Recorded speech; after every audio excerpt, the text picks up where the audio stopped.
Y ayer mostramos cómo un pequeño pueblo de Santa Elena sirvió como refugio frente al COVID. Hoy continuamos mostrándoles otras realidades que destapó la pandemia en nuestro país. Dayana nos lo va a contar. Buenas noches, Dayana. Tú tienes más historias de cómo las familias han enfrentado al COVID. Gracias, Diana. Definitivamente sí. La pandemia nos golpeó de formas distintas. La lucha diaria por conseguir alimentos fue el principal problema de muchas familias del país, que en esos días difíciles se levantaron entre sí en una especie de red de ayuda mutua. También hubo casos de adultos que regresaron a vivir con sus padres y de quienes se dedicaban a actividades que ni siquiera hoy despuntan, como la asistencia doméstica, por ejemplo. Enseguida les mostramos las historias que encontramos en El Oro, Azuay, Loja y también en Los Ríos.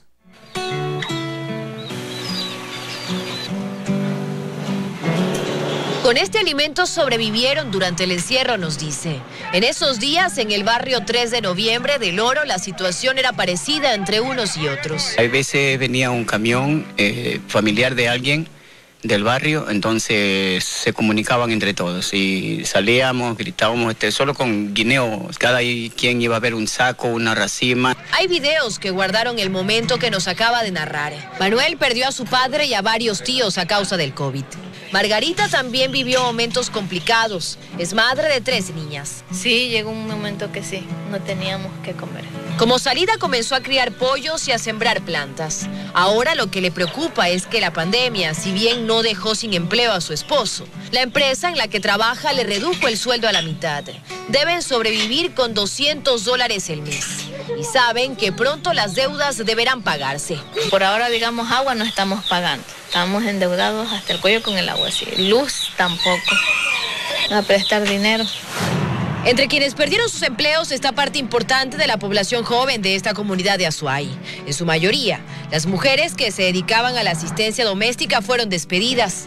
La opción, volver a la que antes era su casa. Aquí hemos visto si podemos en la agricultura, hemos puesto a trabajar más y así entre apoyándonos en la comunidad todos. Tal vez algunos han sido despedidos porque tienen miedo que vayan contagiadas y contagiar a los jefes. La tierra en esta zona del país también ha sido una alternativa vital para quienes han sentido el impacto del COVID. Ahorita estamos dedicados a sembrar papas, cebollas, coles, cosas, verduras ya. Y si bien existió un comunitarismo que quedó en evidencia entre vecinos o familiares durante la pandemia, también por desconocimiento hubo momentos de rechazo y egoísmo. Si estaba una familia contagiada, entonces esa familia ya era apartada del lugar, o sea, no se la tomaba en cuenta. Como me dijeron mis nietos y mis sobrinos, ¡sí se puede! Es Clever Valencia el 12 de mayo pasado, el día en el que venció al COVID. Hoy nos recibe en su consultorio, es cardiólogo y agradece no estar en la cifra de médicos, que hoy no están. Esta situación a uno le enseña muchas cosas. La mayoría de las personas me dicen, bueno, si lograste sobrevivir es porque Dios te tiene un propósito. En realidad no podría decir cuál sería el propósito, estaré esperando de pronto de seguir atendiendo a mis pacientes. La lucha de Magdalena también fue por sobrevivir, aunque no directamente del COVID, sino de las circunstancias. Para ella el momento duro comenzó meses antes de la pandemia, cuando su hija decidió irse, como prefiere contarlo. Su hija ya no está con nosotros, pero sí su pequeño.